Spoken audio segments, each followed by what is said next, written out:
Now, it has been raining in the metro, if I'm sure everyone knows that. And you know what that means because we have a lot more diseases that we have to be wary about, especially those that are common during the rainy season, like water-borne diseases, influenza, leptospirosis, and of course, dengue, which will always be there. Now, how do we prevent rainy season diseases and boost our own immunity? Joining us this morning is internal medicine and infectious disease specialist, Dr. Daisy Tagarda. Good morning, Dr. Daisy, and welcome to New Day. Good morning. Now, thank you for having me here. We're glad that you're here to clarify a lot of information. Now, let's get things out of the way first. Pag naglaro sa ulan, pag naambunan, if someone plays in the rain, is it automatic that they will get sick? And a lot of people believe as well na pag naambunan tayo, kailangan maligo para hindi magkasakit. Is there any truth to this? It's actually a myth regarding that when you exposed to rain, you're going to automatically get sick. But usually the mechanism on how you get sick is usually it will be transmitted from a person who is infected, and then the person will get the infection or the virus. But if you get exposed to rain, it sometimes triggers allergic reaction. So it will sometimes immediately result to cough, but not necessarily to infection. So it depends on the exposure of a certain individual to a particular infectious disease like virus or a bacteria. So it's not really linked na automatic magkakasakit. Pero ngayon maganda na klaro yun. Now, the countries have been hit by a series of tropical cyclones, you know, halos every week naapektuhan tayo nito. And we want to know what are some of the most common diseases kapag may dumating na ganitong panahon. Especially, of course, we know pag may baha, leptospirosis.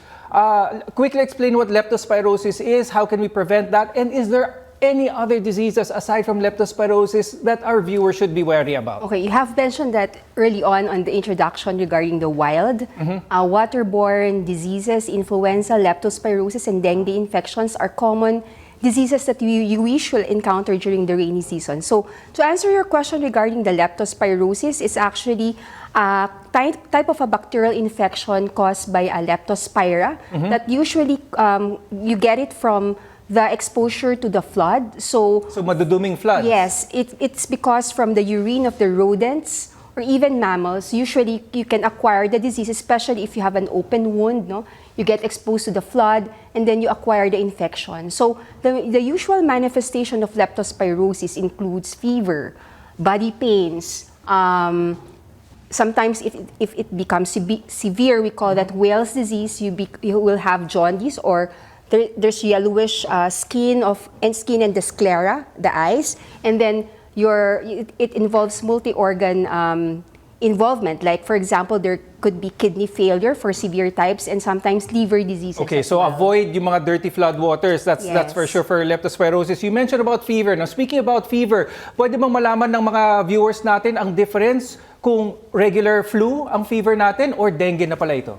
Well, if we're dealing with flu, it has respiratory symptoms. Like, for example, you will have colds, cough. Sometimes if it will lead to pneumonia. But if it's dengue, it's more of body pains. There's no respiratory symptom. There's no complaint of cough. Sometimes it's accompanied with abdominal pains and then vomiting. And then you also have to check the CBC. And then you will later on see that there is decreasing number of platelet. Okay. Now, what about yung mga kababayan natin who cannot avoid na lumusong sa baha? There are some areas na kailangan talagang gumanon. What are some tips na dapat malaman nila to avoid any of these diseases? Well, of course, prevention of exposure is the best way to prevent the disease. But if you really cannot avoid it, so first you can use equipments or personal protective equipment, like for example, boots.